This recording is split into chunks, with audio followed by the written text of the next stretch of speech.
வணக்கம். தமிழொலியின் இரவு நேர பிரதான செய்திகள். முதலில் தலைப்புச் செய்திகள். இலங்கையில் வாகன விலை அதிகரிப்பு தொடர்பில் மக்களுக்கு அவசர அறிவிப்பு. எம்பி பதவியிலிருந்து விலகும் அர்ச்சனா. நீர்க்கட்டண திருத்தம் தொடர்பில் வெளியான அறிவிப்பு. 104 புதிய பேருந்துகளை இறக்குமதி மெட்ரோ பேருந்து நிறுவனம் அறிவிப்பு. திருகோணமலையில் அரச பேருந்துடன் மோதி விபத்து.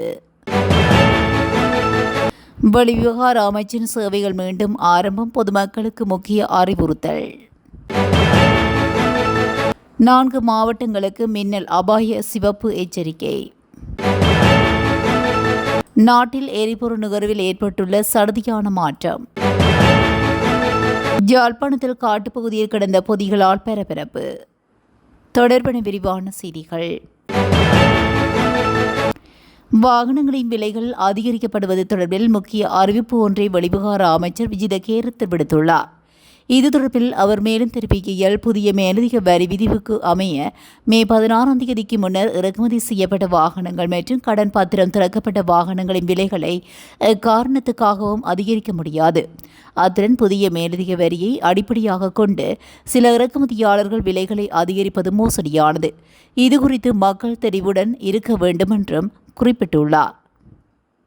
நாடாளுமன்ற உறுப்பினர் பதவியிலிருந்து நான் விலகும் போது எனக்கு பதிலாக சட்டத்தரணி கௌசல்யா நரேந்திரன் பதவியேற்பார் என்று நாடாளுமன்ற உறுப்பினர் அர்ச்சனா ராமநாதன் தெரிவித்துள்ளார். நாடாளுமன்றத்தில் இன்றைய அமர்வின் போதே அவர் மேற்கொண்டவாறு குறிப்பிட்டுள்ளார். மேலும் அவர் தெரிவிக்கையில், நாடாளுமன்ற உறுப்பினர்களுடன் வரும் விருந்தினர்களை வைத்திருக்க வேண்டிய இடம் தொடர்பில் தீர்மானம் எடுக்க வேண்டியவர்கள் நாடாளுமன்ற உறுப்பினர்கள். எனது வலது பக்கத்தில் அமர்ந்திருக்கும் நாடாளுமன்ற உறுப்பினர் கஜேந்திரகுமார் பொன்னம்பலம் அவர்கள் என்னுடன் வருகை தந்த தங்கை சட்டத்தரணி கௌசல்யா நரேந்திரனை கேவலமான முறையில் அவமதித்து சென்றிருந்தார். அடுத்த 3 மாதங்களின் பின்னர் நான் எனது நாடாளுமன்ற உறுப்பினர் பதவியிலிருந்து விலகும்போது எனக்கு அடுத்தது கௌசல்யா நாடாளுமன்ற உறுப்பினராக வரப்போகின்றார். கடந்த நாடாளுமன்ற தேர்தலில் கஜேந்திரகுமார் பொன்னம்பலத்தை விட அதிகூடிய வாக்குகளை பெற்றவர் சட்டத்தரணி கௌசல்யா. அவரை நாடாளுமன்ற உறுப்பினர் கஜேந்திரகுமார் இன்று வாசிக சாலையில் வைத்து மிகவும் மோசமான முறையில் அவமதித்து சென்றிருக்கின்றார் என குறிப்பிட்டுள்ளார். 2026ஆம் ஆண்டின் முதல் 6 மாத காலப்பகுதிகள் தற்போதைய நேர்கட்டணத்தை எவ்வித திருத்தங்களுமின்றி தொடர அமைச்சரவை ஒப்புதல் அளித்துள்ளது. வீடமைப்பு நிர்மாணத்துறை மற்றும் நீர்வளங்கள் அமைச்சரினால் சமர்ப்பிக்கப்பட்ட முன்மொழிவுகளுக்கு அமைச்சரவை அங்கீகாரம் வழங்கியுள்ளது. 15/7/2024 அன்று நடைபெற்ற அமைச்சரவை கூட்டத்தில் அங்கீகரிக்கப்பட்ட நேர்கட்டண சூத்திரத்தின்படி முக்கிய செலவு காரணிகளில் ஏற்படும் மாற்றங்களை கருத்தில் கொண்டு நேர் விற்பனையின் அலகு விலை அரையாண்டுக்கு ஒருமுறை மறு ஆய்வு செய்யப்பட வேண்டும்.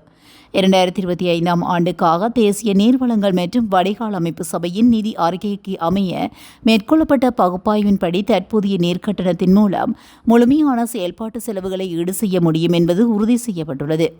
அதன்படி தேசிய நீர்வளங்கள் மற்றும் வடிகால் அமைப்பு சபை பணிப்பாளர் குழு 2026ஆம் ஆண்டின் முதல் 6 மாதங்களுக்கு தண்ணீர் கட்டணங்களை உயர்த்தாமல் தொடர முடிவு செய்துள்ளமை குறிப்பிடத்தக்கது. கொழும்பு மற்றும் அதனை சுற்றியுள்ள நகரங்களுக்கான சேவையை ஆரம்பிக்கும் வகையில் மெட்ரோ பேருந்து நிறுவனம் 104 பேருந்துகளை இறக்குமதி செய்ய தீர்மானித்துள்ளது. இதற்கான ஒப்பந்தம் நேற்றைய தினம் போக்குவரத்து அமைச்சர் கைச்சாத்திடப்பட்டுள்ளது.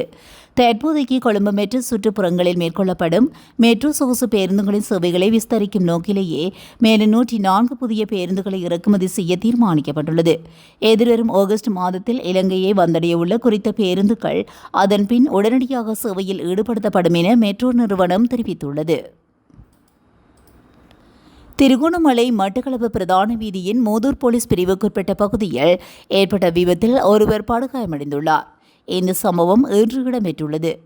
தோப்பூரிலிருந்து திருகோணமலை நோக்கி பயணித்துக் கொண்டிருந்த அரச பேருந்துக்கும் பின்னால் அதே திசையில் சென்ற மோட்டார் சைக்கிள் திடீரென வேக கட்டுப்பாட்டு இழந்து பேருந்தின் பின்பகுதியில் மோதி விபத்துக்குள்ளாகியுள்ளது. இந்த விபத்தில் மோட்டார் சைக்கிள் சாரதி மாத்திரம் காயமடைந்துள்ளதாக தெரிவிக்கப்பட்டுள்ளது. இந்த சம்பவம் தொடர்பான மேலதிக விசாரணைகளை மூதூர் போலீசார் மேற்கொண்டு வருகின்றனர். மின்னணு ஆவண சான்றளிப்பு அமைப்பில் ஏற்பட்ட தொழில்நுட்ப கோளாறு காரணமாக தற்காலிகமாக நிறுத்தப்பட்டிருந்த ஆவண சான்றளிப்பு சேவைகள் வரையறுக்கப்பட்ட அளவில் மீண்டும் ஆரம்பிக்கப்பட்டுள்ளன. தொழில்நுட்ப கோளாறுகள் சீர் செய்யப்பட்டு தற்போது படிப்படியாக பணிகள் மீண்டும் ஆரம்பிக்கப்பட்டுள்ளதாக வெளிநாட்டு அலுவல்கள், வெளிநாட்டு வேலைவாய்ப்பு மற்றும் சுற்றுலா அமைச்சு தெரிவித்துள்ளது. மேலும் பத்திரமுல்லையில் உள்ள வெளிவிவகார அமைச்சின் தூதரக விவகார பிரிவில் சான்றளிப்பு சேவைகள் வரையறுக்கப்பட்ட அளவில் மீண்டும் தொடங்கப்பட்டுள்ளன. இந்த அமைப்பை விரைவில் முழுமையாக மீட்டெடுப்பதற்குரிய பணிகள் தொழில்நுட்ப குழுக்களுடன் இணைந்து முன்னெடுக்கப்பட்டு வருகின்றன. சேவைகளை பெற்றுக்கொள்ள வழக்கத்தை விட கூடுதல் நேரம் எடுக்கக்கூடும் என்பதால் பொதுமக்கள் பொறுமையுடன் ஒத்துழைக்குமாறு கேட்டுக் கொள்ளப்பட்டுள்ளனர். இதேவேளை பொதுமக்களுக்கு ஏற்பட்ட அசௌகரியங்களுக்கு அமைச்சு வருத்தம் தெரிவித்துள்ளதோடு மேலதிக விவரங்கள் பின்னர் அறிவிக்கப்படும் என்று குறிப்பிடப்பட்டுள்ளது. ஊவா மாகாணம் மற்றும் மட்டக்களப்பு, அம்பாறை மாவட்டங்களில் இன்று கடுமையான மின்னல் அபாயம் குறித்து வளிமண்டலவியல் திணைக்களம் எச்சரிக்கை விடுத்துள்ளது. அதன்படி இரவு 11:30 மணி வரை 4 மாவட்டங்களுக்கு சிவப்பு எச்சரிக்கையும் 8 மாவட்டங்களுக்கு செம்மஞ்சள் எச்சரிக்கையும் விடுக்கப்பட்டுள்ளது. பிற்பகல் 2 மணிக்கு பின்னர் சில இடங்களில் கடுமையான மின்னல் மற்றும் இடியுடன் கூடிய மழை பெய்யுள்ளது. இடியுடன் கூடிய மழையின் போது தற்காலிகமாக குறிப்பிட்ட பகுதிகளில் பலத்த காற்று வீசக்கூடும் என்றும் வளிமண்டலவியல் திணைக்களம் எச்சரிக்கை விடுத்துள்ளது. மின்னல் தாக்கத்தால் ஏற்படும் சேதங்களை குறைக்க பொதுமக்கள் தகுந்த முன்னெச்சரிக்கை நடவடிக்கைகளை மேற்கொள்ளுமாறு கேட்டுக் கொள்ளப்படுகிறார்கள். நாட்டின் எரிபொருள் நுகர்வு குறைவடைந்துள்ளதாக இலங்கை பெட்ரோலிய கூட்டுத்தாபனம் தெரிவித்துள்ளது. அண்மை காலமாக மாதங்களுடன் ஒப்பிடுகையில் இந்த மே மாதத்தில் இவ்வாறான நிலைமை பதிவாகியுள்ளதாகவும் பெட்ரோலிய கூட்டுத்தாபனத்தின் முகாமைத்துவ பணிப்பாளர் மயூர நித்திகுமாரகே சுட்டிக்காட்டியுள்ளார். இது தொடர்பில் அவர் மேலும் தெரிவிக்கையில், அண்மை காலப்பகுதியில் நாட்டின் மிக உயர்ந்த எரிபொருள் நுகர்வு கடந்த மார்ச் மாதத்திலேயே பதிவாகியிருந்தது.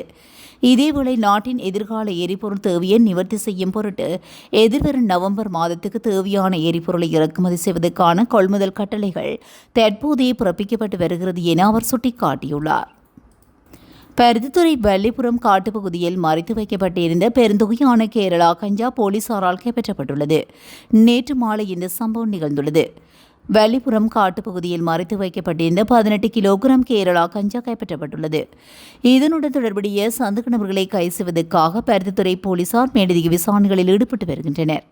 இதேவேளை கொடகவெல்ல பல்லே பெத்த பகுதியில் பெருமளவான கஞ்சாவுடன் சந்தேக நபர் ஒருவர் கைது செய்யப்பட்டுள்ளார். நேற்று மாலை கொடகவேல போலீஸ் பிரிவுக்குட்பட்ட பல்லே பெத்த பகுதியில் கொடகவேல போலீசாருக்கு கிடைத்த தகவலுக்கு அமைய நடத்தப்பட்ட சோதனையின் போதே சந்தேக நபர் கைது செய்யப்பட்டுள்ளார். இதன்போது சந்தேக நபரிடமிருந்து 9 கிலோகிராம் 650 கிராம் கஞ்சா கைப்பற்றப்பட்டுள்ளதுடன் இச்சம்பவம் தொடர்பான மேலதிக விசாரணைகளில் போலீசார் ஈடுபட்டு வருகின்றனர். இத்துடன் தமிழொலியின் இரவு நேர பிரதான செய்திகள் நிறைவடைகின்றன. தொடர்ந்தும் செய்திகளோடு இணைந்திருக்க தமிழொலி ஊடகத்துடன் இணைந்திருங்கள். நன்றி, வணக்கம்.